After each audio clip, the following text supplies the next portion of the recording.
Happy Monday, degenerate gamblers. Welcome back to the Die Hard MMA podcast. It's pay-per-view fight week, baby. We're talking UFC 317, and we got a good one coming to you this week. I am pumped up. The cards. Let's all, not lie, take a minute and understand the UFC product has been a little watered down in 2025. It's been few and far between for these absolutely epic stacked events, but UFC 317, that's one of the ones that we have been waiting for. This card is stacked top to bottom. You have got top tier A-list talent that's up and coming. We have got veterans. We have got champions, 2 title fights. This is the kind of card that you over in the UK are willing to stay up until 4 a.m. to go ahead and watch. It's that kind of a week. So I am hyped up. I can't wait to talk to you guys about this card, and let's welcome in everybody in the chat. How you guys doing this evening? We've got Dream already hanging out. What is going on? Grateful dude, my guy Dan Levy from Half the Battle. Ethan Hershey trying to go ahead and get me suckered into a shot bet this week. What you got, Ethan? You tune in. We'll talk about it. We'll get it figured out. We got Daz in the house. What is going on? Clay Smith. Louis, Mac Jr., everybody starting to roll in here. What's up, everybody? Niels Land, what's up? Everybody hit that like button, share the show out for me. Let's blow this damn thing up. If you're on any type of social media platform, please get the show going out there because this is a big card and it deserves the attention that we're going to go ahead and give to it. So, as you guys know, we start off every show open, honest, transparent, letting you guys know what's going on. And my absolutely epic skid, my 2-year-long downfall continues. I got absolutely waxed last week, and it was really frustrating because I made the very, very conscious decision to go, you know what? I'm struggling a little bit. Let's not rapid fire all over the card. I'm going to pick a couple spots that I think I like. And I just picked absolutely the wrong ones. Absolutely the wrong ones. It's phenomenal. The amount of skill it takes for me to navigate past my good reads and then only click the send button on my bets for the bad reads. It's something spectacular. It's nothing could be said about how skillful and talented I am to do this. Hamdi Abdelwahab let me down. Shocker against Muhammad Usman. I know a lot of people that were on the Usman side. What's crazy about that fight? He literally won the fight with 2 punches. How gross is that? Like, Hamdi is winning that fight, and if it's close, you know they're going to rob Usman. You know it's coming. He's leg kicking the shit out of Kamaru. I thought the TKO was coming. I thought Hamdi was just going to beat Usman's leg to death, and then he just stopped doing it. Like, he completely abandoned the leg kick strategy. In round 2, gets caught with one big punch that swings the round. Round 3, I know it was close. Like, I know Usman was like putting numbers up, but the visuals, the way he was reacting, the way he was trying to like scramble away from any actual, combat and stuff. I felt like the optics were favoring Hamdi in round 3. And again, if it's close, I'm expecting them to give him the decision, justified or not. And then he gets rocked again with like 60 seconds left in the round. That it's like literally round 2 and round 3 both went to Usman from a single punch that Hamdi just walked face forward into. I am so sick of that guy. Like, I can't believe that's what I decided to put my money on. And then as at Maxim in the next fight, 2 of my 3 real bets that I made this past week and were the first 2 fights of the night, the 30-27s for Tagir. Absolutely disgusting. I can understand Tagir winning the fight. It was very close. It was very competitive. Yeah, I understand he was landing that right hand. I thought it was a 29-28 fight. I don't think 30-27 is a good scorecard for either fighter, frankly. As at Maxim, all the value in the world at plus 400, but I can't feed my kids on value and end up losing on that one, even though, like I said, the 30-27s I don't believe are the correct scores whatsoever. Still, it was a losing bet. What are you going to do? That's one of those ones where I'm probably happy with it because I think it was a lot closer than people are giving it credit for. I think it was closer than the judges' scorecards are giving it credit for. But at the end of the day, still a loser. I don't mind taking my big, dog shot there and letting my balls hang a little bit, but didn't turn out the way I was hoping it to. Thank God I avoided Arena Alexieva. I was actually really impressed with Claudia Segula in that fight. I was surprised she was dominating the way that she did. And then I am also very happy that I avoided Melissa Dixon because what the hell was Melissa Dixon doing? She gets Daira Zelezniakova on the ground, and the second she touches the canvas, she is slicing through her guard like a hot knife through butter. There was zero resistance whatsoever. Damn near finishes her, almost gets the TKO, almost gets the sub. And it's like, oh, this thing's going to be over as soon as round 2 starts. And she just like walks towards her for 4 minutes and 30 seconds before ever trying to grapple again. And somebody I was talking to online said that maybe she was concussed, but I'm like, bro, I'm not the fixed fight guy. I'm not the guy that's like, this fight's fixed. She took a dive. But damn, dude, like when you've got that big of a grappling edge, you expose it very clearly and then just go, I'm never doing that again. For another 15 minutes, I'm never doing that again. Just really, like her corner to blame. She had to have been concussed to just not be thinking clearly enough to do that. I said not to give up so early on my girl Daira Zalesniakova, but let's face it, she should have gotten finished by Melissa Dixon in that fight. So it is what it is. And then Ismail Nardiev. This is the one where I want to like go back in time. I need that little time spinner from Harry Potter. I should have just put my life savings on Jung Young Park, even with the foul. Things are so gross over there. When you get outside the country, when you get outside Vegas, they deducted 2 points from Ismail Nardiev for an egregious foul, which you guys know me. I'm a fan of them taking points for fouls. They don't do it enough because fighters are cheating blatantly and just getting away with a wrist slap. So I'm glad they took the points away. However, Jung Young Park was so incredibly compromised after that. Lesser men would have gone on to lose that fight. I really thought Ismail Nardiev was going to end up like concussing him or even like attacking the cut that was over his eye that was bleeding so profusely. Like, could you just imagine if they deduct 2 points from Ismail and then between rounds 2 and 3, they like stopped the fight? Like a doctor stoppage for the cut, because that kind of stuff's on the table. That's it. That's not just because a point was taken does not mean you cannot then protect the fighter from a cut later on in the fight. So like that kind of shit could have happened. They could have totally hosed Jung Young Park. And that's really, these are the kinds of biases that made me avoid this fight in the first place from a betting perspective. But Jung Young Park at minus 180 was like bet of the week. He absolutely slaughtered Ismail Nardiev as soon as it got out of the first round. I have to shout out last week's co-host, Dravi, was talking about how Oban Elliott was somebody you just don't want to believe the hype on. I dodged a bullet. That's one of the few good decisions I made last week. Saved some money because I didn't bet on him. Shout out to everybody that took the big dog shot, because apparently Ko is a real problem. And he went out there and just physically manhandled Oban Elliott, which is kind of the one thing I was expecting him not to be able to do. I thought he could outstrike him. Maybe if it hits the mat, he could grapple with him, but I never thought he'd be the more physical man and out wrestling Oban Elliott. And that's exactly what he did. So impressive. That guy's going to be fun to watch. Naimov and Grad, that was a banger of a fight. Slowed down as we went on. Grad on absolutely every performance enhancing drug you've ever seen in your life. Could not believe that guy looked like he was made out of iron throughout that fight, and probably should have gotten the nod. Naimov, I think, might have robbed him just a little bit, but it was a close fight. Nazim Sadikov gets the finish over Nick Moda. That's the one. Again, regret. I should have bet the over 1.5. I talked about betting the over 1.5. Nazim does end up getting there with the KO, but they gave Nicholas Moda the super serum. Like, my God, the physical transformation that guy's gone through, and all of a sudden he's durable enough to eat massive haymakers from Nazim Sadikov. They've got Nicholas Moda on all the good stuff at this point. We might want to look at betting on him next time if he comes in as jacked as he did for this fight. And then Mikbek Oralbai. This is the other one where, again, he's my guy. I talked about betting him on the bounce back, but it completely missed my moment. He takes down Tofik Mustafayev. I even said on the Undefeated post-weigh-in show, with him being the one, assuming he was the one calling for the weight miss, which it comes out later on, Dana White's pissed at him because he was the one that called for the catch weight there. With him being the bigger, stronger guy and the grappler, how the hell were we not smashing that? I talked about it. I didn't do it. It was very frustrating for me to go ahead and miss on that one as well. And then I feel bad for everybody who bet Rizvan Kuniev, because frankly, I think he won that fight. Curtis Blades, again, it was very similar to the Hamdi situation for me, where the optics in round 3, I know Curtis was doing more. He was a little bit more active, but it also seemed like every time Kuniev touched him, Blades was like bouncing off the cage and trying to like avoid getting hit. And it looked like he was being damaged more, even though not a lot was happening. So I kind of thought that decision should have gone Kuniev's way. Fan of Blades. So, a little happy he got his hand raised. No action for me. So I was okay, but feel bad for all you guys because Kuniev was obviously the side there for that one.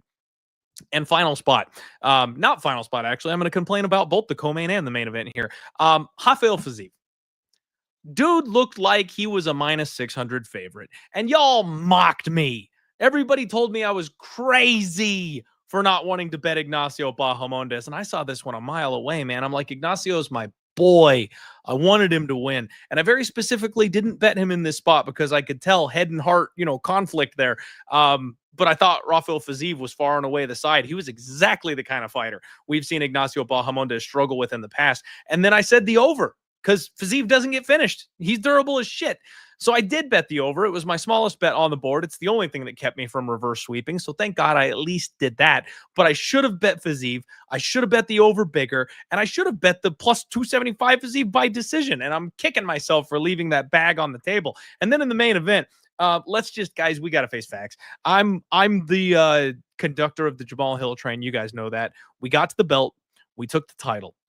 I should have been happy with that, right? And I've bet him now in all 3 of his last 3 fights ever since the ACL tear. He's just not been the same guy. He doesn't move the way he used to. There's no volume. It looks like he's scared to get hit. You might want to say that he's being more, technical or whatever. It's very hard because I keep expecting him to kind of bring it back to the guy that I bet on before he fought Glover, and he's just not there anymore. And this is the one where I really made the mistake, and it's my own damn fault, but people kind of get in your head. I talk to a lot of people, obviously, other content creators, other gamblers, stuff like that. And Jamal Hill buy low at plus money against a guy like Khalil Roundtree, which is a big step down in competition. Like, this is the fight. If he was going to win a fight and be at all relevant moving forward, this was that fight. But I said I wanted to bet the overs, you guys. I don't know if you guys recall. I talked about laddering the overs. I said I was going to take the over 2.5, which was even money, by the way. The over 3.5 at plus 170, the over 4.5, and the fight goes the distance. And if I had done that, I would have just destroyed this card. The numbers were gorgeous. It would have been delicious. It would have gotten hairy a couple times because Jamal Hill got dropped like 4 times. But at the end of the day, I would have walked away with an absolute pile. But what do I do instead? I went to war one more time with my guy, Jamal Hill. I'm a sucker. What can I say? You know what? I think they might be right. I might be the worst gambler on the planet when it comes to MMA these days. I'm not sure what happened because 2 years ago, I was on freaking fire. And as you can tell from the previews, I still know what I'm talking about. I just picked the wrong buttons. Like, what? I had the co-main and the main event dead to rights. And somehow I donated money instead. Very frustrating. Very frustrating. But it is what it is. At any rate, I do want to let you guys know that I went on a little excursion, little adventure this past week. So part of the reason why I didn't end up live betting anything was because I didn't have access. Your boy was... Oh, I got the wrong thing showing here. My bad. Whoops, I'm backwards here. Was out in Minnesota. I don't think you can catch my voice. When I've got the back, I uploaded backgrounds instead of overlays. What the hell is wrong? I actually got to go to the Viking Stadium, so we got to see that badass ship. And also, by the way, for all my faults, if you guys want to give me crap for absolutely anything, you can. Okay, that's fine.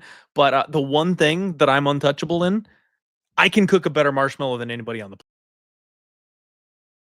People say that, but I legitimately the best marshmallow roaster on planet Earth. So you can never take that from me. All right. So that's what's been going on with me. But we are back. We are rested. We are relaxed. We are locked in.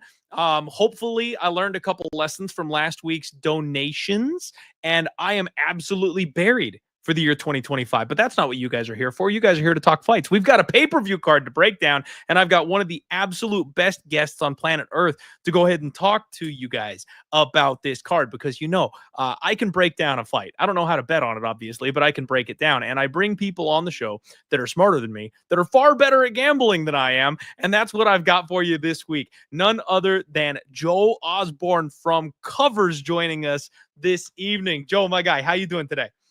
What's up? That's quite the intro. I don't know if I'm smarter than you. I don't know if I'm a better than you. I'll try to be for this card here, UFC 317 on Saturday. But check this out before we get into our breakdown of the card. Here's how I'm bookending my day. I'm ending it by speaking to you. I opened it by interviewing George St. Pierre. because the company I work for covers, we're partnered with a sports book up here in Canada, Bet99. He's the ambassador for them. So I get to interview him for every pay-per-view. So two legends of MMA, the MMA space, right? You and George St. Pierre. So that's how I'm bookending the day. We are roughly on the same level, GSP and I, Exactly. And I'm going to clip this and show it to the wife later because, Joe, I don't know if you know, but GSP was always her favorite. The only way I got her to watch MMA with me when we were dating was if GSP was fighting. In fact, I bought her a George Rush St. Pierre calendar so that she could have GSP 24/7. So there we go. You did me a giant favor, my man. That means a ton. I got you.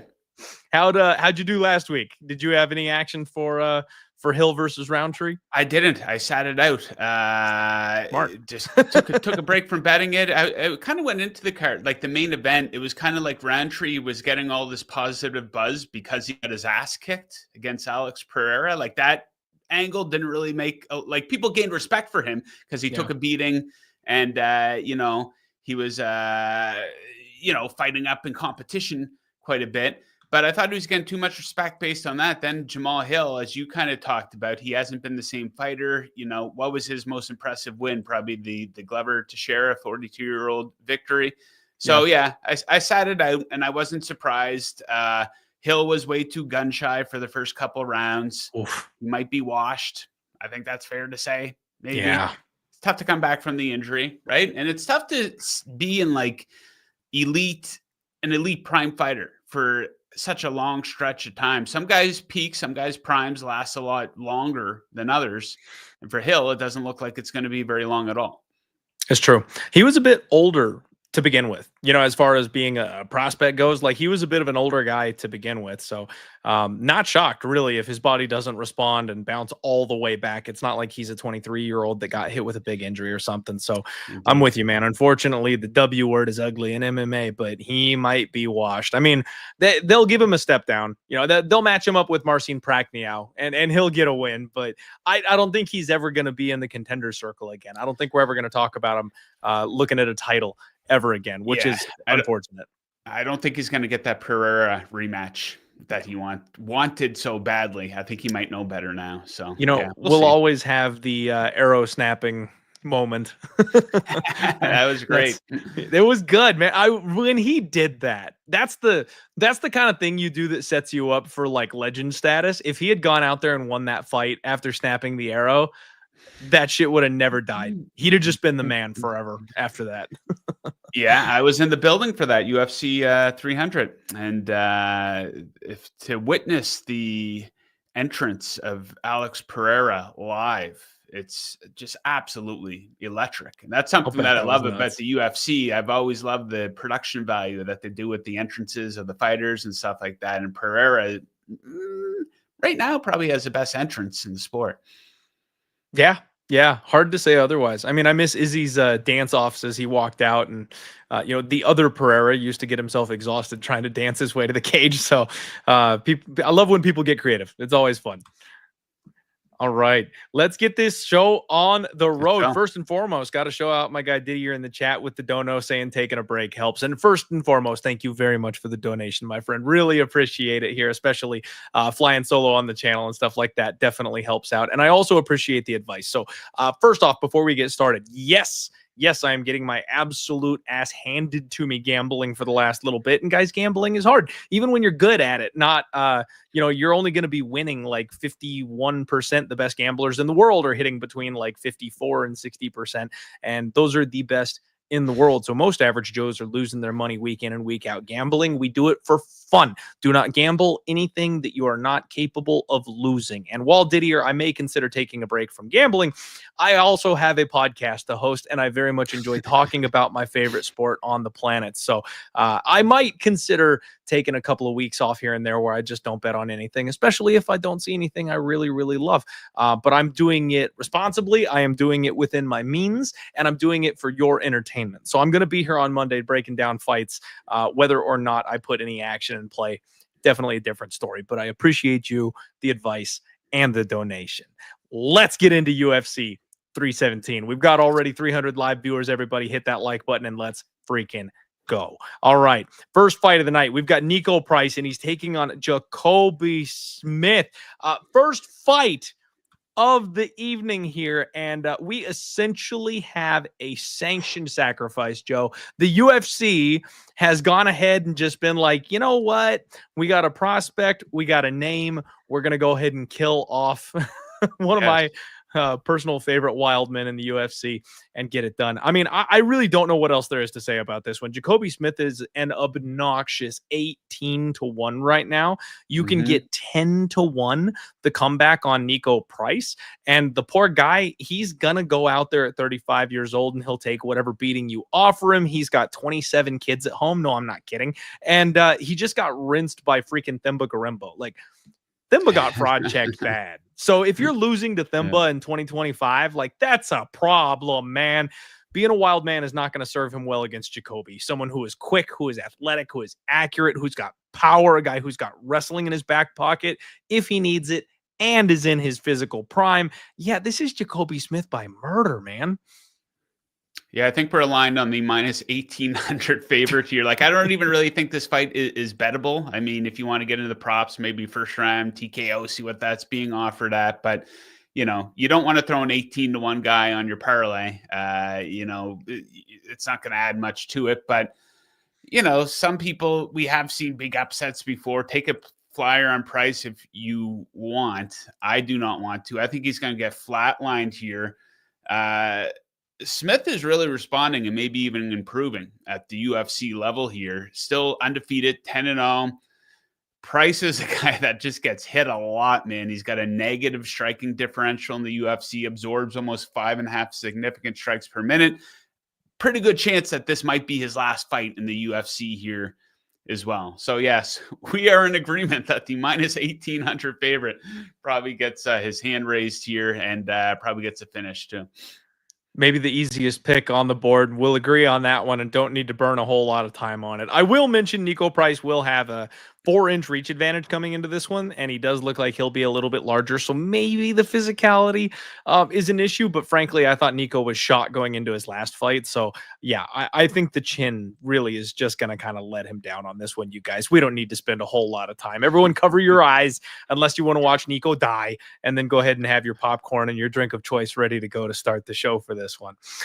Yeah, shout out. Iceland Farts knows exactly what's going on. As soon as you take a break, that's when you'll win every single bet that you would have bet on. And frankly, Iceland, that is exactly what I'm afraid of. I've got absolutely massive FOMO. Watching people cash on absolutely killed me. I talked myself off of doing anything with the Welsh Gangster last week, but I didn't quite get so far as to put my money on and those are the kind of spots that I'm just like, you know, son of a yeah, I don't want to be the guy stuck there going, okay, I predicted 11 out of 12 fights correctly and could have made a pile, so I'll probably end up getting suckered into playing something here. All right, guys. Next fight up, we got big boys. Jhonata Deniz takes on Alvin Hines, Guzzi himself. What a nickname that is. Jhonata Deniz, we know about a little bit, right? He's relatively new to the UFC. He's a very violent striker off Dana White's Contender Series, a very solid kickboxer. Big clinch knees, really fast 1-2 for a big man. He's got real power in that right hand of his. He definitely has gone through a bit of a gauntlet with his recent UFC fights, right? We learned that he can't grapple whatsoever. Marcin Tybura showed us the way against Jhonata Deniz. So that's definitely a problem. He needs to patch that up a little bit. But now he's getting Alvin Hines, a guy here who's coming in on relatively short notice from the LFA. He is a big old Minnesota boy. He's a late replacement, and he's got big power. I mean, lots of feints, decent inside kicks, but he doesn't move his head, Joe. He doesn't move his head one bit. And frankly, I don't think he's that good of a grappler. He seems like the type of big bully guy that will just kind of blow you over physically. If he can knock you around like a bowling ball, he will. And I don't know that Deniz is so bad that that's going to be effective. If this guy's stuck on the feet with Jhonata Deniz for any stretch of your imagination, it's just going to be a murder. I mean, it's big boys, right? They got big power. Either one of them can go down, but I got to side with Deniz as the big favorite here in this one. I like under 1.5 rounds, plus 110 odds. So this looks like a really fun fight. Just two big guys in there. I don't think they're in there to grapple or wrestle very much. I think the fight's pretty much going to be contested on the feet. Some unknowns. Hines making his UFC debut. Sometimes you can get weird results in situations like that. Denise coming off being finished for the first time. So, how is he going to be? Is he going to be able to bounce back out of that? And you just look at their fights. Sometimes it's pretty simple here, guys. So between the two of them, 16 total pro fights. 14 of those 16 fights finished inside the distance. 11 of them have been finished inside of 1.5 rounds. I think the pattern is going to continue here on Saturday night at UFC 217. Okay. Yeah, no, you and me are kind of on the same page there on that one. Jhonata Denise is a minus 300 favorite. You can get plus 240 on Alvin Hines. Joe mentioned the total here. Over 1.5 sits about minus 140. You can get plus money on the under 1.5 at plus 110. And I do want to mention, you guys need to go watch Alvin Hines' last fight. You get a big man head kick. You get one of those head kicks where it does not look like he can get that giant meaty thigh up that high, but somehow he does. And as soon as he touches the guy, he just completely collapses. So big power on both sides of the board here. You absolutely can see one of these guys go down in a hurry. And Joe, I'm glad you mentioned the mentality side of it, because I feel like that's something we see pretty regularly. When somebody takes their first L, especially if they take their first finish, I almost feel like they're more careful their next fight out. I almost feel like they want to avoid the repeat. They don't come out guns blazing quite as much. So overs and decision props are sometimes a way that I want to look, but I just don't think this guy's anywhere Denise's level. I think he'll be able to hit him and tag him relatively easily. And if that's the case, it shouldn't last long. And frankly, if it does hit the ground, I think kind of the opposite is true. Denise has showed he has absolutely no skill set on the mat whatsoever. So if he does get put on his back, I think this thing could be over by sub or KO the other way. Yeah, hopefully Hines comes out guns blazing and either is able to land something, pull off the upset, or leave himself exposed here ultimately. And these guys hit hard. So yeah, I think it's going to be a relatively quick fight.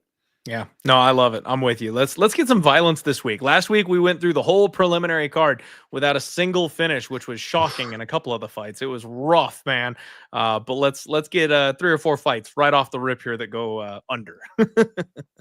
Oh man, next up we've got Cedric Dumas, the Reaper himself, takes on Jackson McVey. The Moose is loose this week, everybody. UFC debut for Jackson McVey. That is a new name for us. So 26 years old, yet another Minnesota boy. I'm not sure what's in the water, but these, I go to Minnesota for a weekend and all of a sudden everyone's getting signed. Maybe the luck is turning. I just needed the ancestors behind me here. He was also in LFA getting his call up here. This is a really weird fight, Joe, because it's kind of short notice for both of them. This wasn't like a fight fell apart and then somebody filled in, it got rebooked, nothing like that. They just kind of threw it together at the last second. Really weird situation here.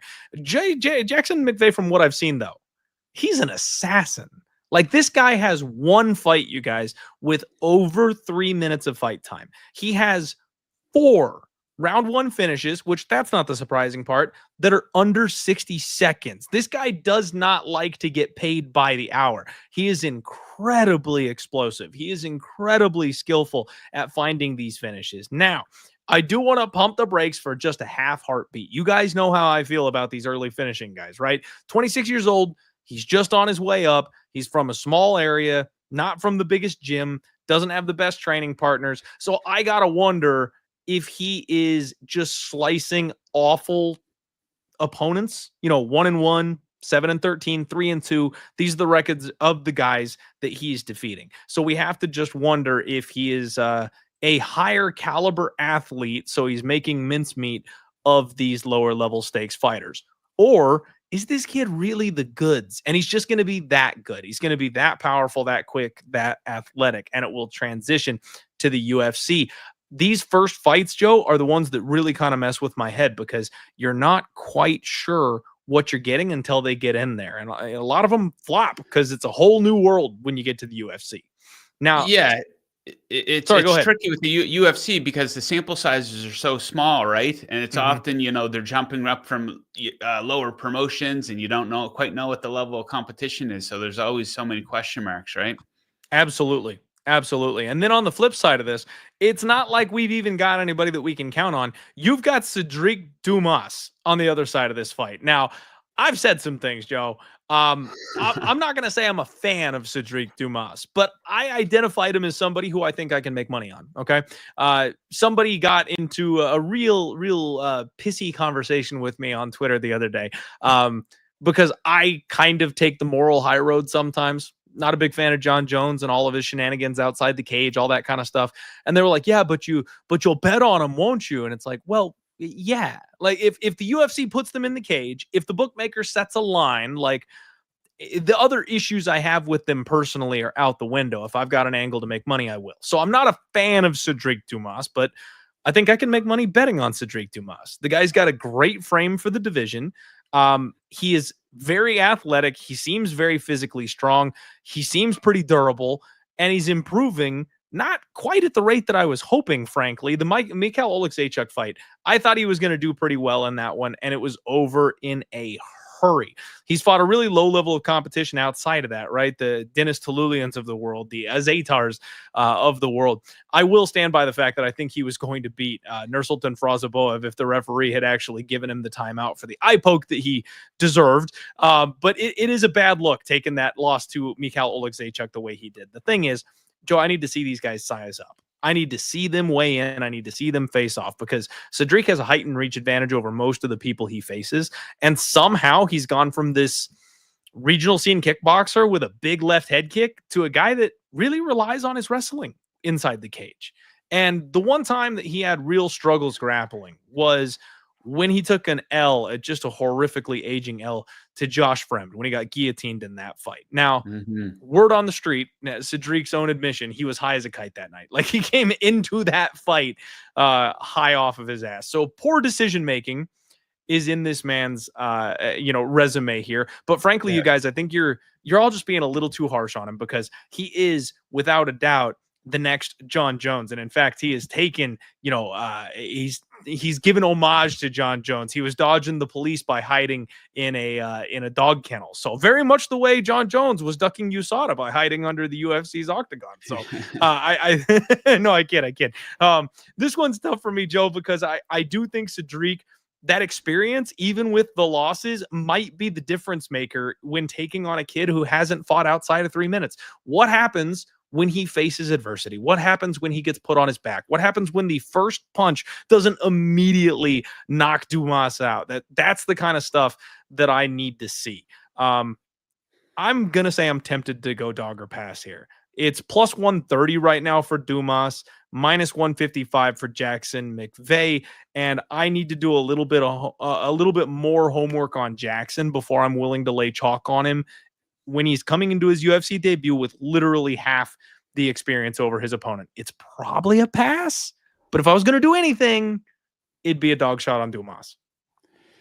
I'm going to go with McVey.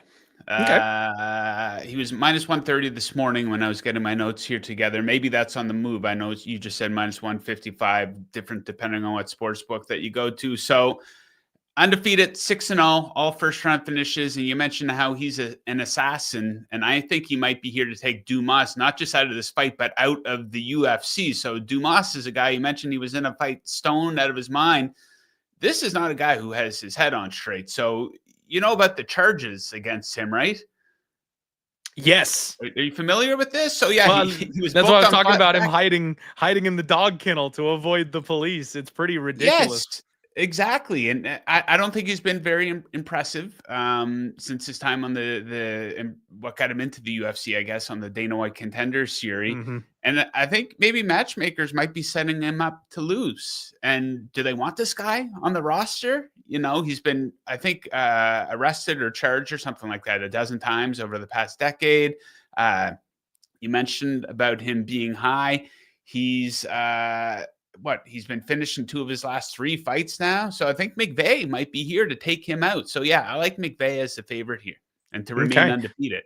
Hey, I don't mind that angle whatsoever because we know the UFC, if you botch a weight cut, they'll throw you to the wolves. If you know what I mean, they have no problem killing people and sending them on their way the hard way. So with him having all these legal troubles and stuff like that, they might have booked this fight with someone they've got their, their pin on, right? They could have circled this kid. That's and it. they see a window of opportunity to get rid of Dumas and said, all right, this is it after that arrest. So I could buy it, man. I really could.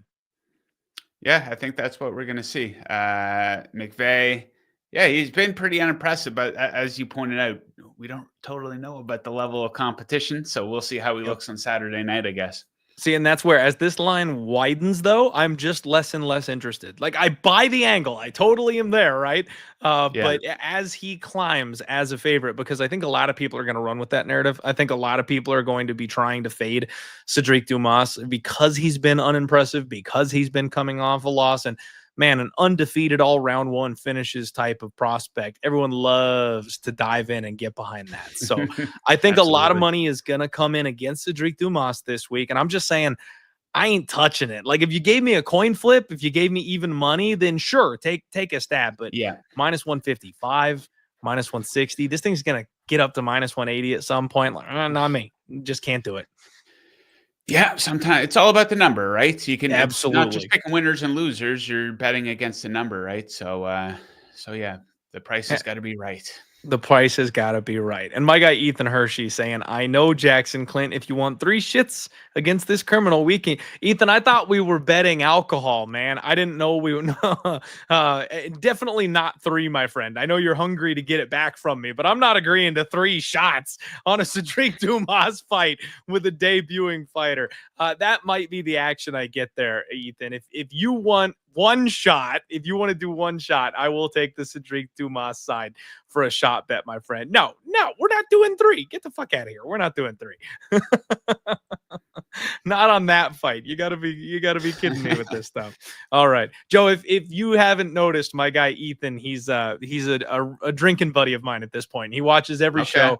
Absolutely love the guy. But that's our thing. He always wants to go head to head with me, not with money, but with alcohol. So he gets me with a shot bet every show. I wouldn't make it to the end of the night out here on the East Coast watching the UFC pay-per-view if I need to do 3 shots during the 3rd or 4th fight. Third fight. There, you just better win that bet, Joe. That's all it comes down to. You got to win that one. All right, guys. Next up, we've got Terrance McKinney taking on Vyacheslav Borshev. And if you guys had any concerns about a finish on the undercard of this week's pay-per-view, worry nowhere. Worry no further. Terrance, T-Rex, McKinney, and Slava Claus only know one direction, and that is forward. The two of these guys bang it out with unrelenting senses of pressure and violence. Neither of them are very durable, and this fight probably will last a whole 2 minutes, man. Slava Claus, alternating wins and losses. I love this guy. I mean, he's just so fun. The takedown defense is absolutely awful, but frankly, he's tough to control. He's shown with some of these lower level guys that he can stand back up. And that's been kind of getting him through some of these fights. So the stand-up game, the scrambles, they're improving enough for him to be able to get up on the feet and get to work with his hands. I mean, the James Jhonata fight, I know that guy got cut from the UFC, but he gave him hell in that one. And Tom Nolan had to get creative, keeping him down in his last fight. So the grappling definitely is the weakness. That's where you can expose this guy, but you got to watch out for the striking. He's so creative on the feet, and this guy can crack. I mean, if you stand with him, he will put you in a box. Terrance McKinney, on the other hand, he's maybe one of the most explosive athletes we've ever seen in the UFC. It is crazy how quickly he goes from 0 to 100. He hits so hard. He's so incredibly fast. And he's actually got a really solid wrestling game on him as well. His jiu-jitsu game is good. The squeeze on him is tight. The thing is, he's only got about 4 minutes worth of cardio. And he's almost Cody Brundage levels of confidence fighter. Like, if he is not the one being the hammer, he's the worst nail you've ever seen. So if he's beating on you, life is good. But he is shelling up and going full fetal position if you're the one putting hands on him instead. So if this fight gets to round 2, Slava Claus wins. Period. Point blank, done, over. So if we get out of round 1, live bet the absolute God-loving hell of Vyacheslav Boryshev. But frankly, Joe, I think this is where we go back to a sneaky little old faithful here. Terrance McKinney has been living and dying by his hands recently. I think he exposes the grappling of Slava and gets a sub. It's been a long time since we played a sub prop on Terrance McKinney. Eric Gonzalez all the way back in 2022. But I think this is the one where we see it kind of make its glorious comeback. He's more mauler than my boy Chase Hooper, right? He's less scrambler. He likes to consolidate and squeeze. And I think that'll work on Slava Claus. I kind of want to take a sub prop here with Terrance McKinney this week. Yeah, I don't have too much of a feel for this one, mainly because his results are just all over the place. He has some very impressive finishes, but he's also been on the wrong end of some ugly finishes here as well. Ultimately, though, I do feel as if it is a bit of a coin flip, and I think the fight's closer than the odds indicate. So in situations like this, I will lean the underdog, and Slava Claus, he's around plus 154, depending on what book you're at. Under 1.5 at minus 245, by the way. Slava's tough to put away, though. He's only been finished once, so I would lean in his direction for this one for sure. Wow. Okay. I like it. See, in this one, I will take the coward's way out, and I'll look at the live betting angle for it, Joe. I think if I'm going to bet Slava, I want to see it with my own eyes, right? Even if I end up getting a slightly worse number, if I can see the momentum swing, I feel a whole lot better getting in on it. And I think almost like when Edmund Shabazian fights, you should be able to see that moment where the tide turns. Yeah, I think that's a good shout out for sure. And my guy Dan from Half the Battle in the chat says, true or false? One day Terrance McKinney will win a decision. What do you think, Joe? True or false? If he stays in the UFC for long enough, if they put him in there with their right dance partner, absolutely, he'll probably go to a decision here at some point. Maybe he gets in there with a wrestler, or just keeps him on his back for 15 minutes, right? Yeah, maybe so. They'd have to bring back like Dylan Budka, the guy that has no finishing senses whatsoever and just sits on his chest. Ethan, all right, fine. We'll meet in the middle. You wanted 3, I wanted 1. We'll go 2. We'll go 2 shots on the bet. I'll take Cedric Dumas. It is what it is. Oh, good times. All right, everybody, let's keep it rolling. We have a nice, beautiful pace going here this evening. Next up, we've got Viviane Araujo. She takes on Tracy Cortez. I love this fight, Joe. And my fans and viewers and listeners will not be shocked whatsoever. I can always dig deep on these low-ish level women's MMA fights, and I just have a grand old time with it. Viviane Araujo is 13-6. She is 38 years old, which I find hard to believe. She looks really, really good. Not being inappropriate. She looks very good. Could not believe she was 38 years old when you look at that number. Tracy Cortez, 11-2. She is 31 years old. She is in her prime, and she has been I felt like she was headed for greatness, man. I really did. She's put this real run together, beating fighters like Melissa Gatto, who I personally am pretty high on, Jasmine Jasudavicius, who's on an incredible tear right now.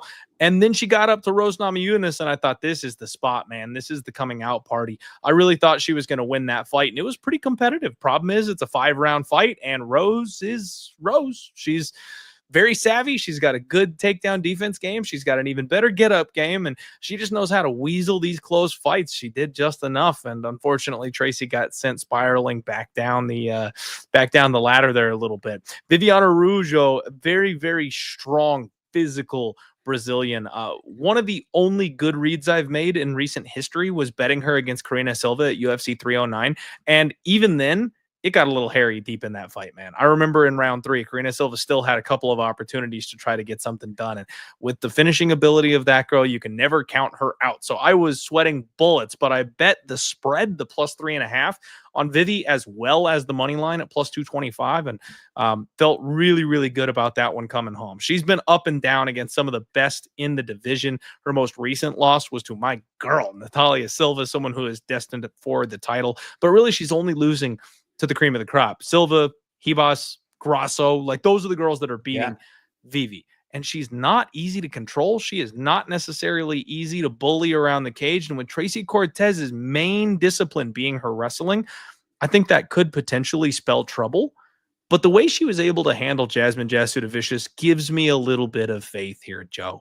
Not many people are able to deal with the physicality of Jazz. And the way Tracy was able to do that with Vivi getting a little bit older, I think she'll be able to squeeze this one. I'm worried it might be a little closer than the line would suggest. Minus 260 right now for Tracy Cortez. Man, this is one where I'm going to pick her to win. I don't know how much I love it from a numbers perspective, but I do think Tracy Cortez gets her hand raised on Saturday. What about you? I am with you on that one. Some pretty simple analysis here. So minus 250, I'll probably put her on like a parlay, prelim parlay ticket or something like that. We'll see what the prop is for her to win by decision if we can get a little bit closer to even money. But I doubt that. The over 2.5 rounds is minus 750 for this fight. And I'll tell you why. 11 straight Cortez fights have gone the distance. 11 straight Araujo fights have gone the distance. So it's probably going to be Cortez by decision here. 7 years younger than Araujo. I think that could probably work to her advantage. A lot less wear and tear. Araujo gets hit a lot. She's been outlanded by 7 straight opponents. Cortez has outlanded every opponent outside of Rose, who's her only loss here in the UFC. So yeah, we're aligned here. Cortez on a parlay. We'll see what the prop is for her to win by decision as well. There you go. Sox fan says Vivi wins round 1 and Tracy takes 2 and 3. I could see it. Yeah. Sounds like the way it should play out to me. But Joe, I don't think they're going to give you a break on that, man. Her money line is minus 260. The decision prop is going to be minus 240. Yeah, 10-cent break. Yeah. Yep. So yeah, just stick with the money line for your parlay if you're aligned with me on that one. I love my guy Dream in the chat though, saying they're due for a finish. And that's what's up, man. Maybe silly things do happen, man. Someone has an off night. Someone gets submitted. See it all the time. Yeah, it's true. I think less with the women though. Like I feel like we see that a lot with the men where, you know, you have a bad weight cut or you get rocked by a big shot or something. It's just the violence upside for most of the women just isn't there the same way. So you get somebody durable like like Vivi. And I'm not expecting that Cortez will get her on the chin at just the right spot because it's such a small target. But you never know. This is MMA. These people throwing punches and kicks and knees. You never know. Yeah, that's what's fun about it, and that's what also makes us cry in our beer. Price, right? That's what you're talking yourself into there. Exactly, right? Just one more run, man. One last ride. Not a chance. Not a chance. All right. Next up, you've got Hyder Amil, and he is taking on Jose Delgado. Joe, I had to do a little bit of a brush up on Jose Delgado. Hyder Amil, I am painfully aware of. I don't understand Hyder Amil, Joe. He baffles the mind. 11-0. Chad Dom Cruz, 35 years old. He is a nasty Muay Thai striker, man. This guy has just filthy stand-up. One at a time power shots, but he just keeps up pace. So you're never quite off the hook. You're never feeling safe or out of danger. The volume somehow ends up being high, even though he's doing this pot shotty type of offense. He's got a big left kick on him. His straight left down the pipe is very impressive. And he melted like poor Fernie Garcia, a guy who is well known for his durability. They call him the Hurricane. There's not a better nickname for him. Like, he just refuses to stop until people eventually cave and fall apart. I've grown to respect him. I keep thinking at 35 years old, this is a too long in the tooth prospect to be really worth much of anything. And I thought Gomi was going to be the guy that went ahead and showed us that his ceiling was capped. I was wrong. It was a good fight, and he managed to go ahead and get the win there. He got a big finish over Jung Young Lee, which, in hindsight, that's aging okay. I just don't know where Hyder Amil's at. I don't know what the ceiling is, because frankly, every time I think there's a roadblock, he blows straight on through it and is just refusing to stop. Jose Delgado, 27 years old, 9-1. He trains out of the MMA Lab, one of the hottest gyms in the scene right now. This kid is good. This kid is really good, but he's only 1-0 off Dana White's Contender Series, which I'm always, a little suspect about these kids coming off Dana White's Contender Series. And even further still, his win is over Connor Matthews. I told you guys when Connor Matthews got signed, kid is not UFC level. We're going to fade him every opportunity we got. Well, we got 1 or 2 cracks at it, and now he's booted from the organization because he is not good. But this kid can crack, man. Delgado's got power in his hands. He's got good, solid striking. He's got decent wrestling, and that's something you can always kind of fall back on. So I got to wonder if that might be the game plan here, is to mix up the arts, level change, and make Hyder a little bit more uncomfortable, put him on the back foot instead of let him coming forward. That's a whole lot of fun speculation from me. Can Jose Delgado do that? That's the question. That might be the game plan, right? But I don't know if he's physically capable of pulling it off. Delgado will have a 3-inch reach advantage, which should come in handy. He is bigger, so he's going to have it looks like 2-inch height advantage in this spot. But so far, Hyder Amil has an 80% takedown defense rating. So if we end up in a stand and bang type of fight, I've gained painfully too much respect for Hyder Amil to go in here against a 1-0 kid off Dana White's Contender Series. I will pick Delgado to win the fight, but I'm not laying a price on him, man. -180. I can't get in front of Hyder Amil one more time. I can't do it. Yeah, I don't have much of a feel for this fight. It should be a fun fight. 2 very high volume guys, 2 guys that have had a lot of success.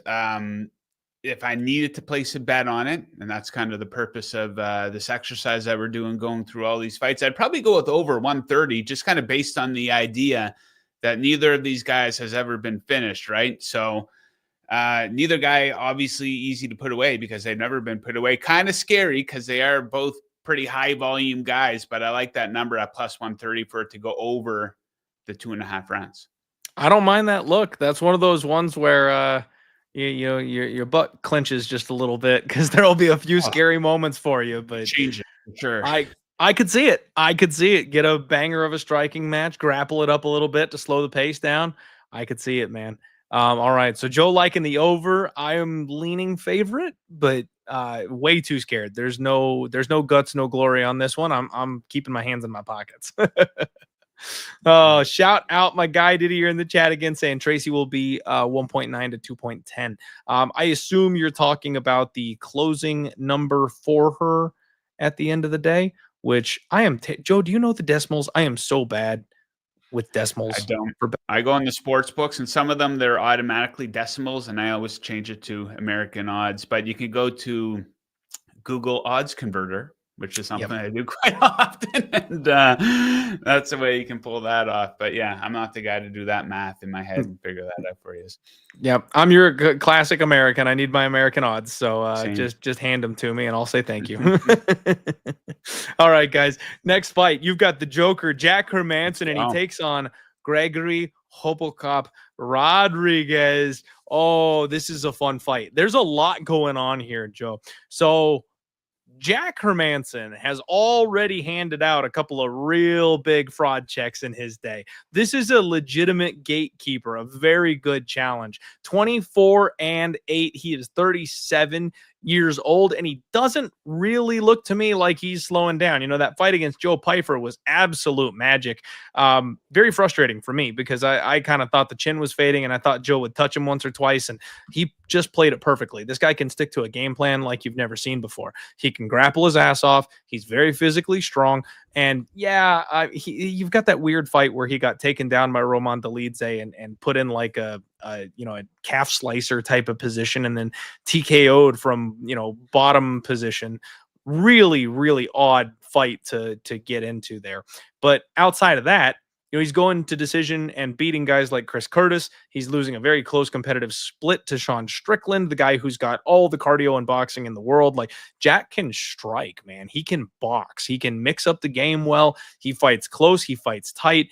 And I think the Roman Dolidze knockout was a bit of a fluke. It was less about his durability, and it was more about a bad position that just couldn't escape from.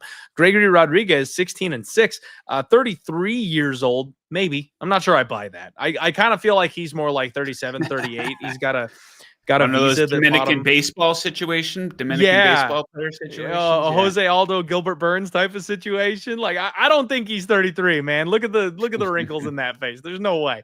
Anyway, he's just a monster at this weight class. He is so freaking big. He hits like an absolute truck. He's a BJJ black belt. Sometimes I worry a little bit about the cardio if he does get into these grappling fights. He does look like he kind of slows down a little bit, but he's all heart, man. He'll take a couple of deep breaths, he'll shake it off, and he'll keep coming. He's got the power that can turn a fight on its head. I always go back and reference the Jung Young Park, the Iron Turtle fight, because this guy was on the verge of death. Like, he was absolutely out of that fight. And then he bit down on the mouthpiece and landed one big power shot, and that swung the entire fight. He ends up knocking out Park, something nobody has really been able to do. So, like, you've got to respect the offense. You cannot disrespect this man or the power coming back at you. Now, his last fight with Jared Cannonier, just another mistake on the icing of the cake that is my year 2025. I called the Jared Cannonier upset. I called the Jared Cannonier late round KO finish, and I didn't bet any of it. So wasted opportunity, big mistake. And now you've got Robocop coming off of a round 4 KO loss against a challenger level gatekeeper getting, I don't know, is this a step down or is it a step sideways? I'm not sure if I rate Hermansson quite on the level of Jared Cannonier, but if not, it's got to be close. Like, it's not a big step down he's getting, and they've still got him lined like the guy that should just be dominating this fight. Minus 205 for Gregory Rodrigues against Jack Hermansson. And frankly, I don't see why Jack can't outbox Gregory and move around the octagon kind of the way he did against Joe Pyfer. This feels very much like another technical dog or pass type of situation to me here. Joe, am I crazy?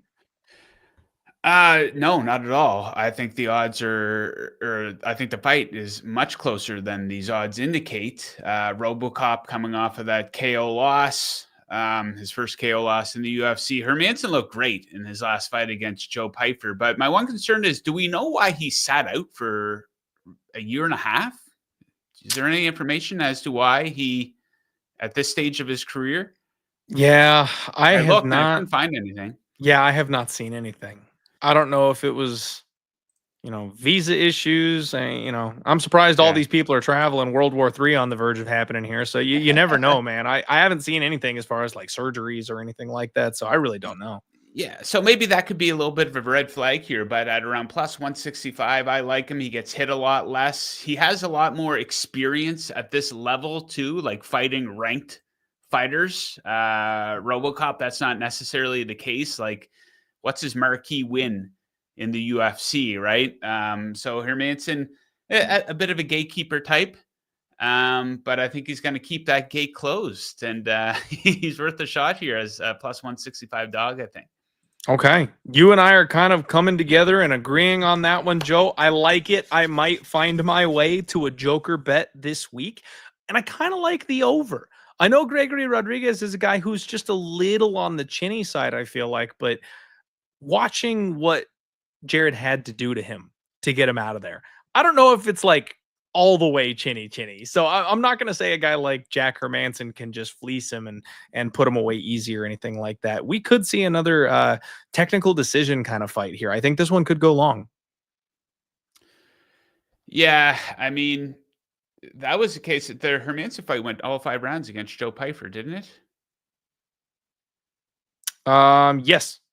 Yeah, I'm pretty sure it did. So, yeah, and we saw Robocop go a bit longer into the fight against Cannonier. But, yeah, I wouldn't be surprised if it goes to decision. It would be interesting to see what the Joker by decision prop might be.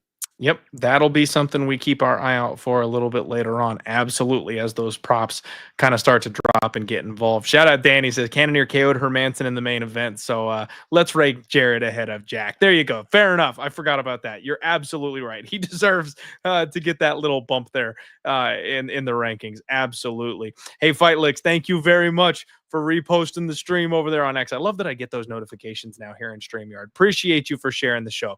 Absolutely love it.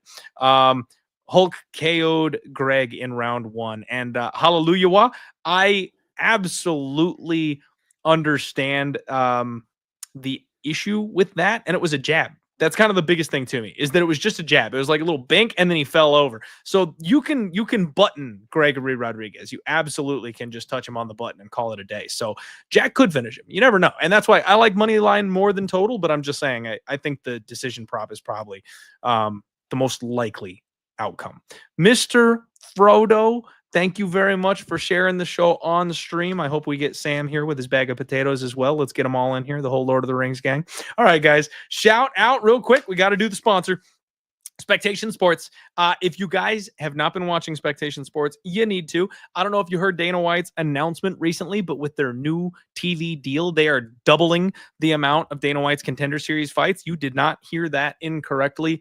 Doubling the amount of Dana White's Contender Series, and that means they're going to be pulling athletes from even more of these organizations. And Spectation Sports is absolutely stockpiling a lot of these up-and-coming regional scenes. This week, we've got Fusion Fight League, and we also have Rough 63, which Rough is right here in my backyard. I actually might end up missing some of this pay-per-view action because there's a small chance I go to a regional show this week. I might hang out at Rough this week. We'll see. We'll see what happens, but I might be there. At any rate, you guys, link in the description of this video below. Use promo code DIEHARD to get 20% off when you sign up on your Spectation Sports subscription and get even more MMA action with betting lines to boot.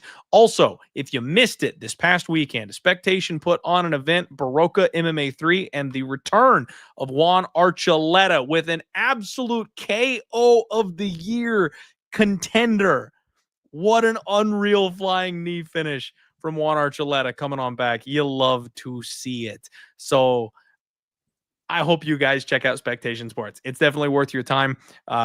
It's going to get better. It's going to get bigger. And promo code DIEHARD will save you 20% when you sign up. Didier, thank you very much for the shout out. Smash that like button. Duck, welcome to the show. You didn't miss everything. We are on our way to the main card right now. Shout out Madman.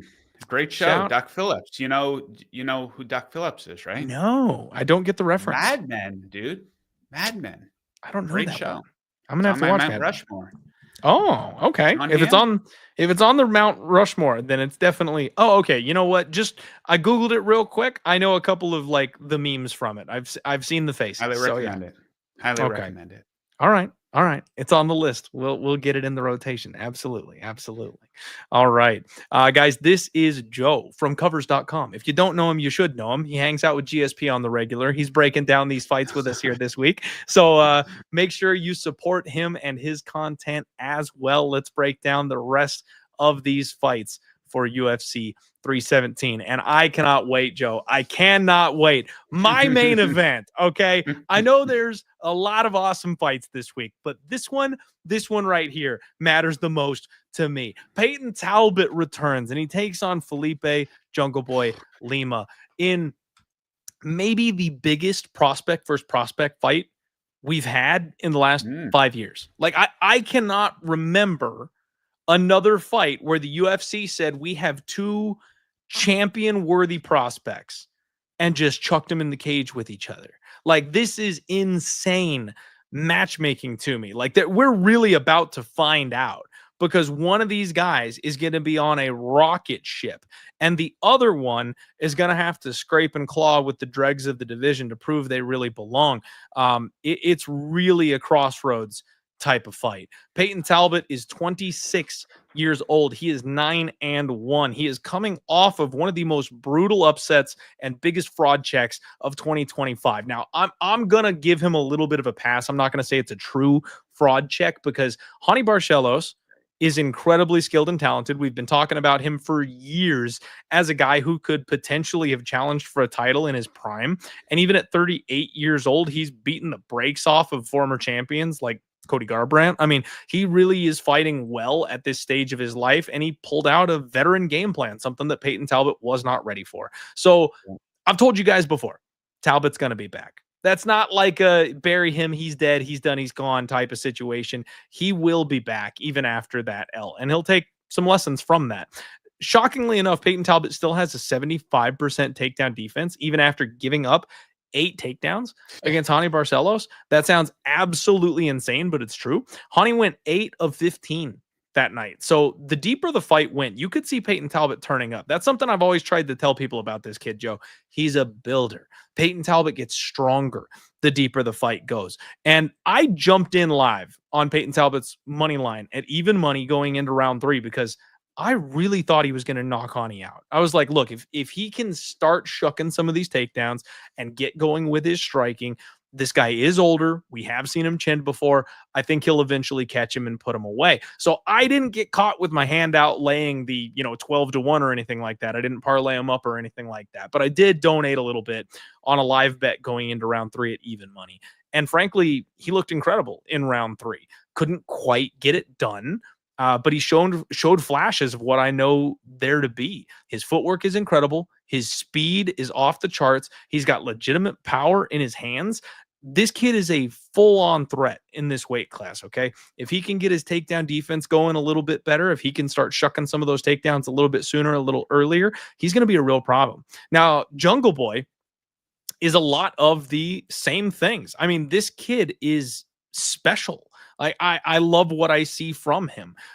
He filled in on short notice in that UFC Saudi Arabia card, flew halfway around the world. And that was one of those things that I feel like cemented him as potential future legend status, because you don't take a short notice fight like that, jump on a plane, get your ass jet lagged flying halfway around the world, and then show up and make a statement the way that he did.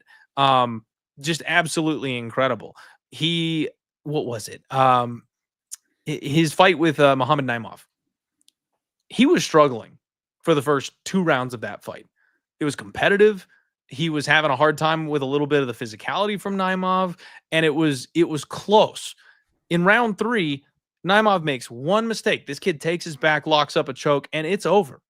Just incredibly quickly. He's very opportunistic. He's very slick with his grappling. He's dangerous everywhere. He's got flying knee KOs. I mean, this fight is going to be phenomenal. I cannot wait to watch these two go at it. Now, you've got Felipe Lima, who a lot of people are absolutely pushing all their chips into the center with, minus 205. The comeback on Payton Talbott is plus 170. And,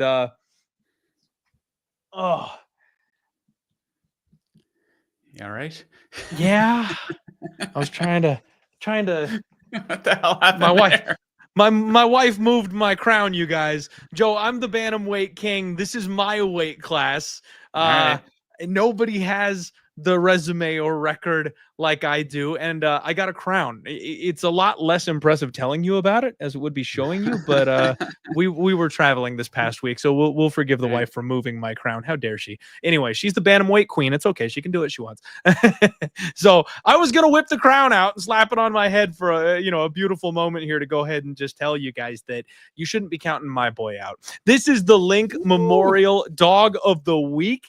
I don't care that he lost to Hani Barcelos, Joe. That doesn't bother me one bit. In fact, the guy is hanging out with, celebrities and musicians. And I think that kind of a loss will humble a kid like this. I think Payton Talbott will go back to the drawing board. He'll get back in the lab. He'll take notes, and he'll come back even better and even stronger from that kind of an L. I believe that he'll be able to defend takedowns much, much better in this kind of a fight against a kid that is not on the same level of wrestling as someone like Hani Barcelos is. And in reality, this is a step down in competition. He's getting a kid that's 3 years younger than him, not a guy who's been in the UFC for the last 15 years of his life. He's going to have a height and a reach advantage in this fight. And if this thing doesn't hit the ground, I don't think Lima's grappling is going to be the problem. I think Lima's going to struggle to deal with this kid on the feet. It's Payton Talbott fight week, and it's dog of the week time. I'm betting on Payton Talbott. I'm going to sit tight because this number might go up. I think Payton Talbott is the kind of fighter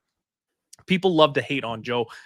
He's a little, I was going to say he's a little bi-curious. I don't want to say that because I don't know that that's true. But, like, people think he's gay. You know what I mean? Like, MMA fighters, it's about as toxic masculine as you can possibly get in this community. So as soon as you get a kid with an afro and painted fingernails, they just hate him. It's like Jordan Leavitt. So I'm going to watch everyone go ahead, pile in the boat, bet against him here. And I'm not throwing shade whatsoever at Felipe Lima, guys. I think the kid is special. I think he's a very real talent. So I'm not saying at all that he doesn't deserve to win this fight or can't win this fight. That's not what I'm saying whatsoever. I just think that Payton Talbott is a truly special talent, and I think his striking is going to be too much for even someone like Felipe Lima to handle. I think the volume, the speed, the footwork is going to be the difference in this fight, and at worst, it should probably be a pick 'em. Minus 200, you're forcing my hand. I have to play Payton Talbott at plus 170. Yeah, they build them up to knock them down, and a lot of the conversation going into this fight, at least on social media, is people kind of turning on Payton Talbott. A lot of talk about fraud check. He did get exposed quite badly in that last fight, though, taken down 8 times, as you mentioned, controlled for about 10 minutes as well. I do think his striking defense it's just 44% in the UFC. That's a pretty big red flag as well, considering he hasn't fought many high-level guys. I probably lean Lima by decision, but I also think that there's some good old-fashioned recency bias cooked into this line, right? Plus 170 for Payton Talbott, who was close to minus 1,000 in his last fight, wasn't he? What was he in his? It was seriously like 14-1. He was the biggest favorite, I think, of the year. I mean, it was a massive upset. And he goes from that to plus 170. So yeah, sometimes it's nice just to sit it out, not bet it. Good luck to you with the underdog bet, but I'm going to sit this one out and just enjoy it and see what happens between the 2 big prospects. Honestly, man, that's probably what I should do as well. I mean, the way I'm running right now, betting on these live dogs, they are not turning out well for me. They've not been barking, but Payton Talbott is my prospect. Like, he's the guy that I've said, watch this kid, circle this kid, keep your eyes out for him. So, unless he comes in high like Cedric Dumas did for this fight, like, I got to take plus 170. I just have to. You're going to hear a lot of Sage Northcutt comparison if he gets beaten badly on Saturday night. But it's true. We'll see. It's true. We'll see. And you know what? After my Jamal Hill loss this past week, I don't think I can take that. So, Payton, for my sake, for the love of God, get in there and do this thing for me. At this point, I mean, honestly, Joe, like, the World War III right around the corner. If Payton Talbott loses on Saturday and I get caught, being bold saying he's going to pull off the upset here, just send the nukes. Just put me out of my misery. Like, you guys can strike Arizona first, so I don't have to deal with coming on the air next week and apologizing for being wrong on that one again. I kid. Please don't send the nukes. Keep those things shelved. All right. Next up, you guys, we got big time stakes and a couple of old dogs here. Benny Dariush takes on Renato Moicano. Fun fight, man. Really fun fight here, Joe. Benny Dariush, though, has been a real tough guy for me to kind of figure out recently. I feel like he's at that age where the chin can go at any second. The cardio can go at any second. Like, at 36 years old, he's a little Jekyll and a little Hyde, right? Like, some days he shows up and he out wrestles Mateus Gamrot, and you can't do that. Nobody does that. Who the hell out wrestles Mateus Gamrot? Like, Benny does. And then he gets KO'd by Arman Tsarukyan. Like, you just don't know which version of him you're going to get. The Arman Tsarukyan KO, actually, I believe I bet that night. I just think his chin is compromised. Arman is so fast. I know he's a wrestler, but that was really the thing, is the speed, the hand speed. Benny's a tank. He's strong. He's old. He can crack, but he's slow. He's got treads on those tires, man. He just rumbles his way. Everything is war tonight, apparently. I'm really way too in on the World War III references this week. This show is going to age very poorly if anyone runs it back. So Renato Moicano on the flip side of this thing, 26-1, 36 years old. He is responsible for one of the biggest L's of my life when he got the doctor stoppage over Benoit Saint-Denis. I was incredibly sold on the fact that Benoit Saint-Denis was going to outlast him and then fight his way back into the fight. He just donated against Islam Makhachev, right? Got his opportunity, so congratulations to him. He got his crack at the title because they needed a body to fill in, and he did. It did not go well. Renato Moicano is incredibly talented, man. He's really, really skilled, but he has such a bad gas tank. I mean, I don't know if it's because of the amount of effort that he puts in or if he just has like a body clock timer, because when it hits 10 minutes, he just slows in. It's like he's walking through molasses at that point, man. His cardio fails him. His gas tank fails him. He's taking big, deep breaths. Like, I think this is a spot where Benny Dariush, like round 3, is a definite possibility. However, what Renato did to my boy Benoit Saint-Denis, being able to grapple with him and just maul him down on the ground and throw elbows at him, Is Benny handling that? I don't know if Benny can take that at this point in his career. Renato is not a very good striker on the feet. His main weapon is his ground and pound if he's striking in any capacity, right? He's a jiu-jitsu player. The rear naked choke is where it's at. And that's where Benny has always been incredibly difficult to take down and actually physically control. So I got a side dog or pass on this one, man. I don't know if I can trust Benny coming off of back-to-back KO losses. But at the end of the day, I don't know that Moicano's got strong enough wrestling to be the guy to crack Benny's 80% takedown defense. And if he's not getting the fight to the ground, he's on a timer. It's going to be like the Sonic the Hedgehog when you go underwater and it just dun, dun, dun, dun, dun, dun, dun. Like there's a countdown that happens, man. I think Benny's eventually going to crack him in round 2 or round 3. I like Moicano, minus 122. I think that there's a good chance that Dariush might be completely washed up, whereas I think Moicano still has a lot left in the tank. I mean, Dariush, we haven't seen him for a year and a half. He's coming off of 2 devastating first-round knockouts. Meanwhile, Moicano was absolutely rolling prior to taking that 24-hour notice fight against Islam. I don't think anyone holds that L against him by any means. 4-fight win streak, 3 finishes in that span. He put a beat down on Benoit Saint-Denis, as you pointed out. So, yeah, I think he's going to take care of business. I think both guys are around the same age here, but I just think Moicano has a lot more left in the tank at this point of his career. Okay. And that's fair enough, man. That is fair enough. I completely understand the angle and I get the take. It is tough with these fighters that feel like they've hit that washed point of their career. And I've been zigging when I should be zagging on those, man. I think they've got one left in the tank and I'm wrong. And I think this is it. This is the one where they're totally cooked and they got one left in them. So I don't think on principle, guys, I need to not bet this fight because I'm going to get it wrong. It doesn't matter which side I pick. If I pick this fight, I'm getting it wrong. Yeah, it's often a steep decline in the sport for a lot of guys. Like some guys, you'll see them towards the end of their career, they start to rotate wins and losses. And some guys it just completely fall off of a cliff. And when you lose your chin, that can be awful for a guy, especially as you're getting later into your career. So, that might be the case with Dariush here. It might be just completely washed. I guess we're going to find out. For sure. I mean, but this one for me though, Joe, it's like an episode of The Golden Bachelor. These guys are getting age appropriate opponents. So even if they are a little, even if they are a little bit washed, I don't necessarily know that they're going to be, one's more cooked than the other necessarily. I don't know. We'll see. We'll find out. We will find out. I can't wait to watch that one. That's mine, where I'll just sit back and chill with my feet up. I'm going to enjoy that. Yeah. All right, guys. Brandon Raw Dog Royval takes on the hottest prospect in the entire sport, Josh Van.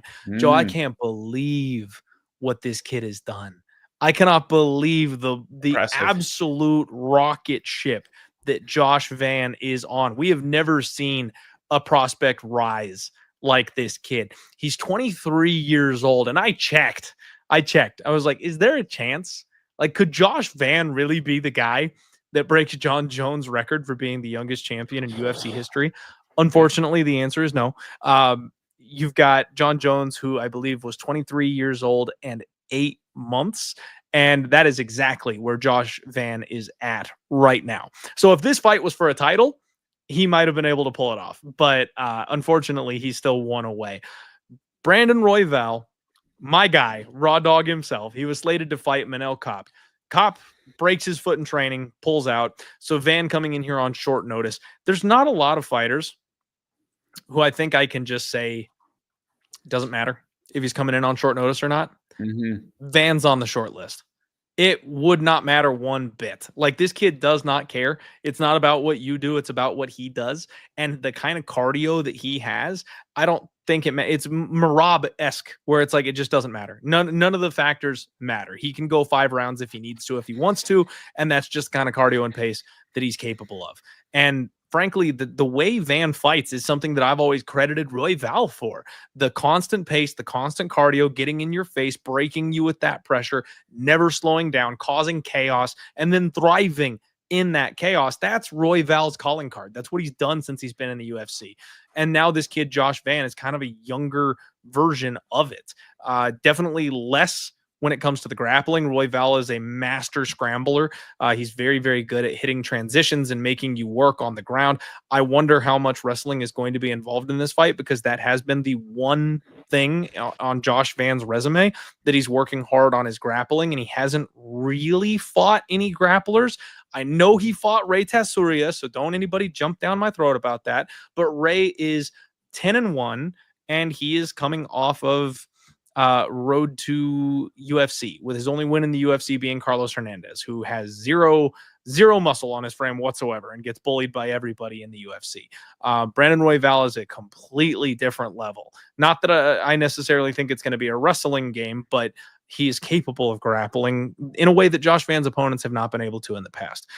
Royval is by far the hardest challenge Josh Van has ever faced, and he might be the first guy that'll be able to match the cardio.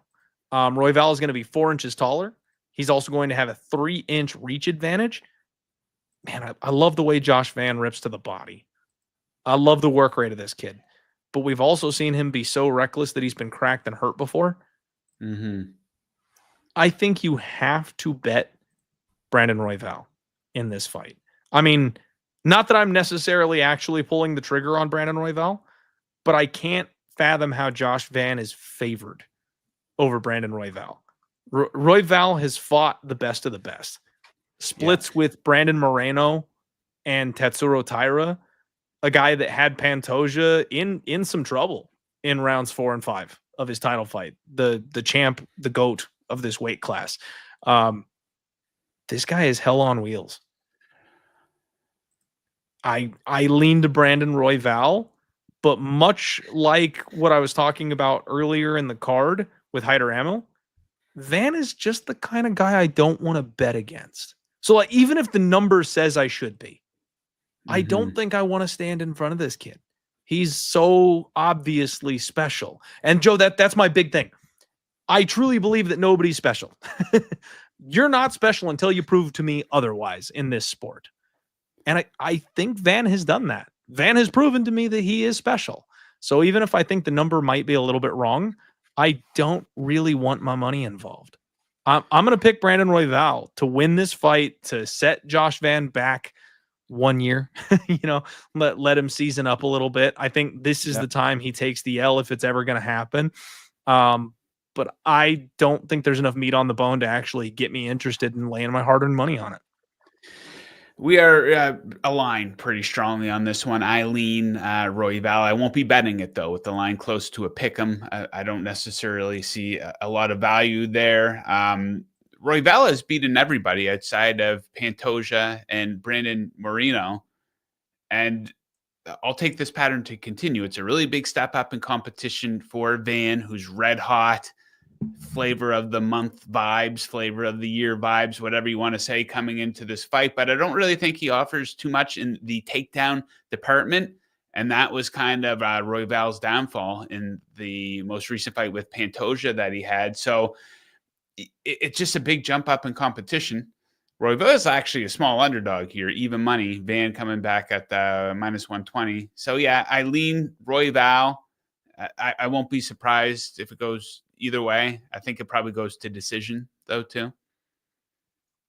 Yeah, I could see that. It is a 15-minute fight, so I think the decision makes some sense, unless Royval is able to like club and sub him, which he's wicked offensive enough. That's absolutely something he could pull off, but I think the decision is probably more likely than anything.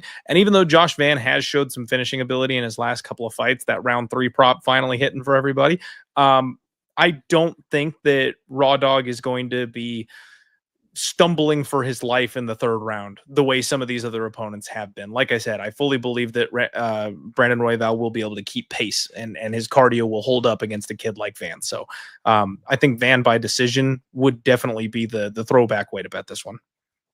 Yeah, it should be a fun one.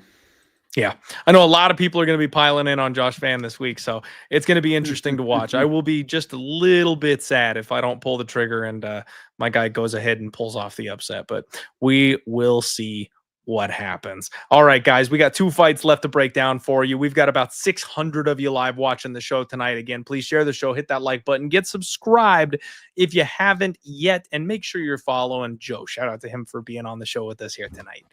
Co-main event, Alexandre Pantoja takes on Kai Kara France. Don't blink himself.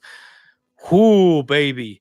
Okay, so Kai Kara France is a guy that I've had a bit of a love-hate relationship with.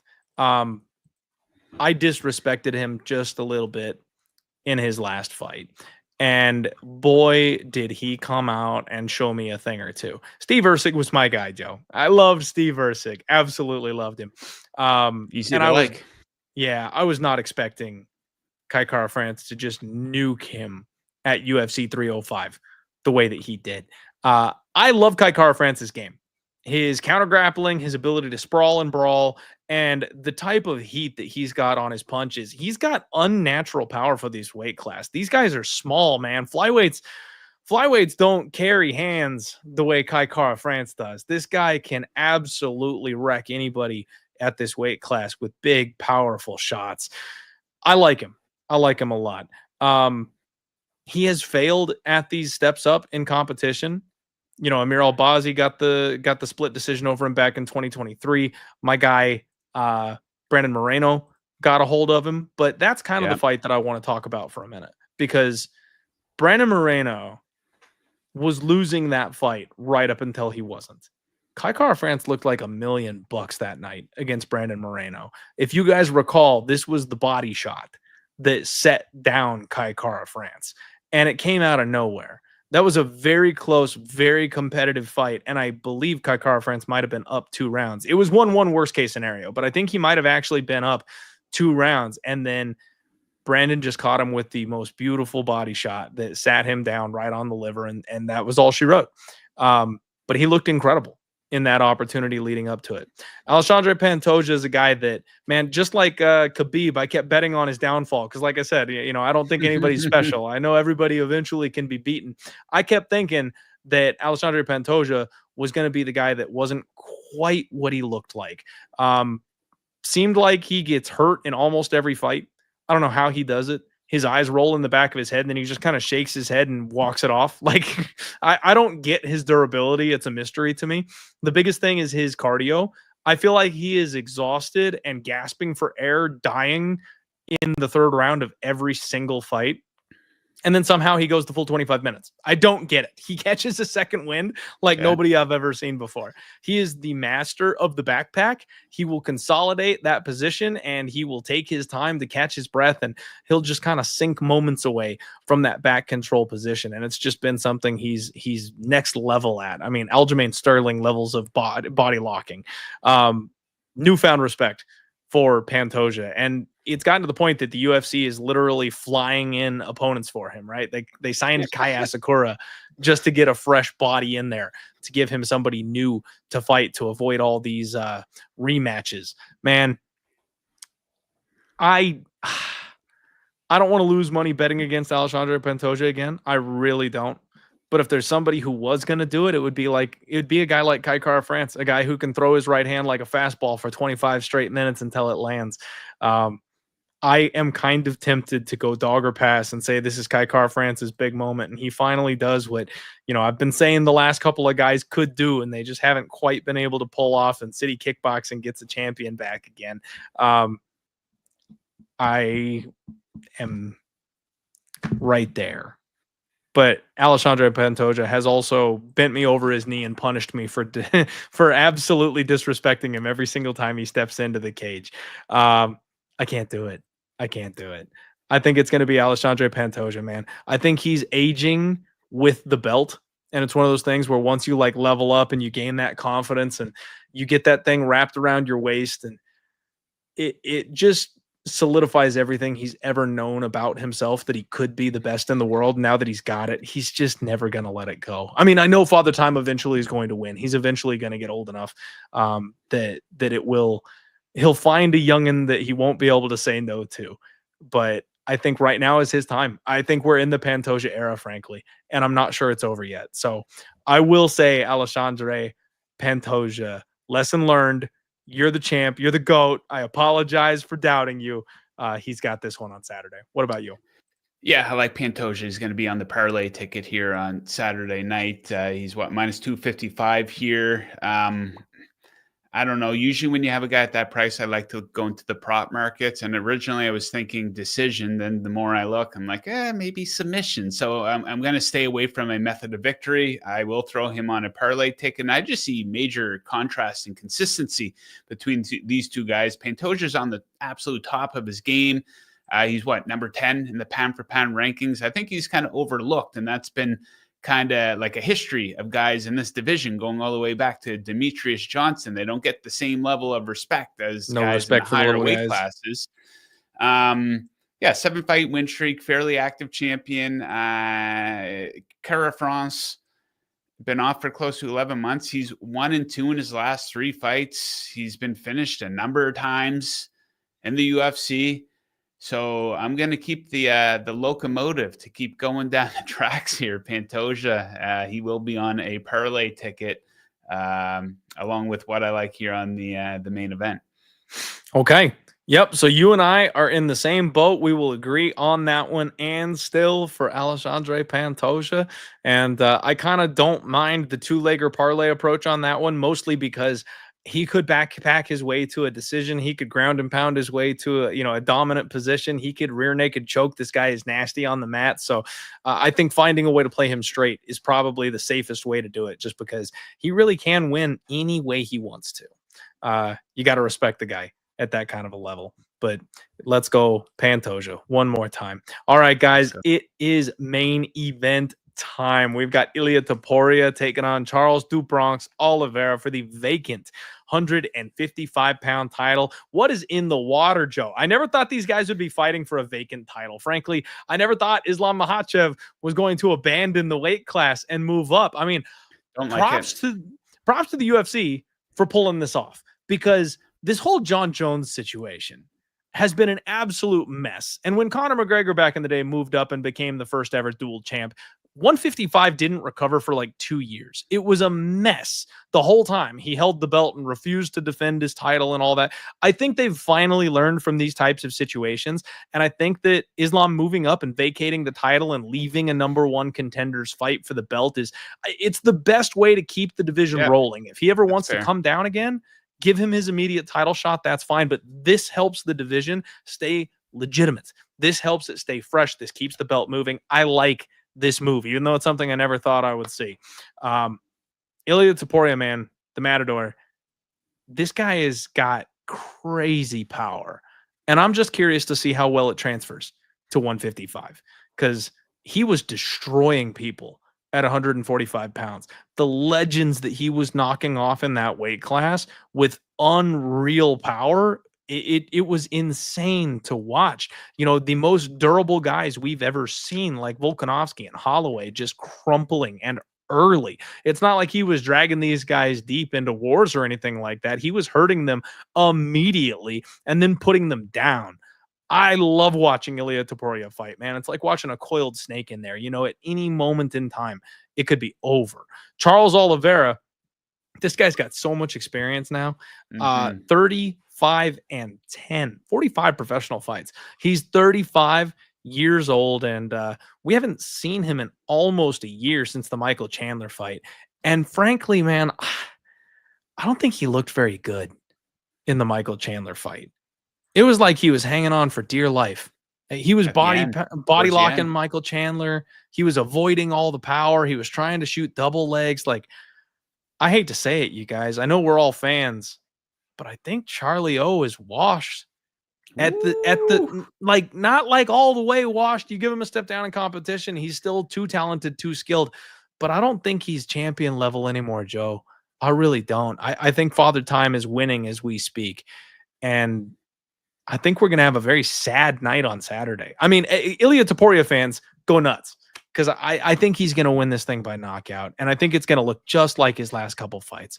It'll be competitive for a round or so, and then that power is going to start being a problem. And people don't realize how good of a grappler Ilia Topuria is. He's extremely underrated on the mat. He's a very good wrestler. And that's something we've seen Charles Oliveira struggle with. He's so good at jiu-jitsu. He's willing to play off of his back. You even go back to like the Kevin Lee fight, man, COVID days. And Kevin Lee was up 2 rounds on Charles Oliveira just by bullying him around the cage. I think Ilia could do that if he wanted to. And then we know Charles does not have the best chin. He's never had the best chin. He's been able to cover that with offense of his own. But if now he's slowing down and he's trying to avoid power shots from Michael Chandler, like what's he going to look like when Ilia starts roasting on him? I think it's all over but the crying. I don't like the number. The number is big. Minus big 440. Bookies got to protect themselves. I get that. At minus 440, I don't like the number. I would rather play just like the knockout prop. It's minus 160, which again, it's a little chalky. I prefer getting even money or plus money on my props. But at the end of the day, I do think in a 5-round fight, that's the way this thing goes. I do think Ilia Topuria knocks out Charles Oliveira. And at minus 160, that's probably the way to go. I agree 100%. That will be on the parlay with Pantoja and maybe something else as well. But this is a fighter becoming an all-time great right before our very eyes. 16-0, coming off of knockout wins over 2 absolute legends in Volkanovski and Holloway, the first man to knock out Holloway. And he has potential. This might be the best 3-fight stretch maybe in UFC history if he's able to put down Oliveira like he put down those 2 other guys. I look at you could probably pick a couple of 3-fight runs in John Jones's career and the way Khabib ended his career as well by finishing Conor, Dustin, and Gaethje. That was very impressive. But Topuria, that's on the exact same level here. So minus 160 for a prop. You don't love that. Plus 450 in the second round could be, if you want something a little bit with a higher payout, that could be an option as well. I think it was plus 250 for the first round. But Charles is a guy, he ends up in a lot of these firefights and, he's been coming out on top in a lot of these wild, like 50-50 exchanges. You probably saw a couple in the fight with Michael Chandler, but he does get dropped a lot. And almost every fight. Yeah, I don't think he's going to be able to handle the power here of Topuria, who was killing himself to make 145. So he could be even more comfortable in there at 155. And I do think the power will transfer here. So yeah, we are 100% aligned, as are a lot of other people. It will be interesting to see what that prop is at come fight night.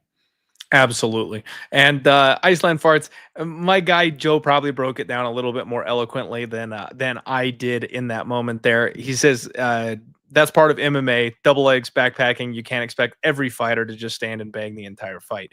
So that is fair. And yes, he did dominate Michael Chandler, but I'm just talking about the moments where he didn't have perfect control. He looked fearful to me. And that's not a technical term, but he was doing everything he could to avoid getting touched. And I just do not think that will work against Ilia Topuria. I can see the overhitting here, Joe. I could see Charles being a bully and being too big and hanging on Ilia Topuria for the first round or 2. And then I could see Ilia shucking him off and starting to get to him with the body work and starting to land hands on him. And so I could see a later KO for this one, not so much an early KO for this one. But I think that eventually Charles is going to have to fight Ilia Topuria. Mm-hmm. And that's the difference in this one, is that he never had to fight Chandler. And it was a smart game plan. It was a beautifully executed game. He got off to a good start against him as well. That really helped him in that fight, right? Agreed. I just think it's changing of the guard time. We've got a new championship caliber fighter. We've got a new legend in the making. Charles is a little too long in the tooth. He's already durability is in question on my side of things here a little bit. And I think Ilia is just the man right now. So no disrespect, guys. I know Charles, lots of love out there for a lot of fans. Unfortunately, I think this is it. Shout out my guy, Razor Sharp Picks. Appreciate you, buddy. If you guys need a capper, make sure you're checking out my boy Razor. He's the absolute best. I'm sorry, Joe, you were saying something? Yeah, I talked about Pereira has the best entrances in the UFC right now. I think Charles Oliveira has the best face-offs. The way that pay attention to that on the press conference and on the official weigh-ins as well. I think he has the best face-offs in the sport right now. I'm still a Paul Craig guy. Okay, yeah, he's a wild man. You love to see it. Never cut Paul Craig. Never. Please let him stay forever. Joe, thank you so much for being here with me, my guy. Indeed, I appreciate you donating the time and breaking down this card. It's been awesome. What do you have going on? Where can the people find you and your content if they want to hear more from you, support you, whatever? The floor is yours, my guy. Yeah, you see it right there. JTFOZ on X is the platform where I am most active. I cover a little bit of everything. NFL football is actually my primary sport, so we're building up to the new season here. Very excited for that. I'll be doing Major League Baseball throughout the summer. Of course, we just wrapped with the NBA, and going big for the UFC. There's some really good fights here this summer. That New Orleans pay-per-view, not the best looking card, but often on these cards where you might not have the sexiest fights, you have some very good looking betting opportunities. So yeah, just follow me there. At Covers, we do betting shows every single day. So Covers on YouTube, if you search Covers Betting, subscribe to us there. And if you like betting on a little bit of everything, I am the guy to follow. It's true. He puts out something on everything. One of my favorites. Degenerate after my own heart. Joe, when is the interview with GSP dropping? Probably Wednesday. I have to record my segment with all of my best bets, so I usually wait for prop markets to release. And yeah, I do get to interview George for every pay-per-view, which is awesome. Pretty incredible. I've got to meet him in person a couple times, and he's a gentleman, as you would expect. They say I'm from Canada, so he's one of my favorite athletes of all time. And the expression, you don't want to meet your heroes because they'll disappoint you, whatever that is absolutely not the case. He is a true gentleman, just as you would expect, very courteous as well. So yeah, that's absolutely the coolest thing I get to do with my job right now. Super awesome, man. You'll love to see it. Well, thank you again for being here. Everybody, make sure you're staying safe. Keep your hats on out there. The world is absolutely upside down and insane. We get a little break from that thanks to the UFC and whatever you choose to degenerate and gamble on out there. Make sure you are gambling safely and responsibly. That's really the biggest thing out there. And just make sure you're taking those little mental breaks. You know, sometimes we don't cut ourselves a break. You got to feel like you got to hustle and grind 24/7. And, a couple of extra hours of sleep every once in a while will do you good. A walk will do you good. They say getting out there and taking a couple of steps and getting into nature, it's good for your stupid mental health. But believe it or not, it actually does help a little bit. True. So step away from the computer screen, put the phone down, start arguing with your political uncle. Take a break. It's going to be okay. We're going to get through this. And God willing, we're going to have some fights on Saturday. So thank you guys for being here one more time. Thank you for always supporting. Love and appreciate you. We'll see you later this week for Clint's Hot Props, the Total Takedown, the Undefeated Post-Weigh-In Show, and it's a pay-per-view week. So that means we have got the Sharp Action Report. That's right. I will not sleep during pay-per-view fight week. Love you guys. Let's roll.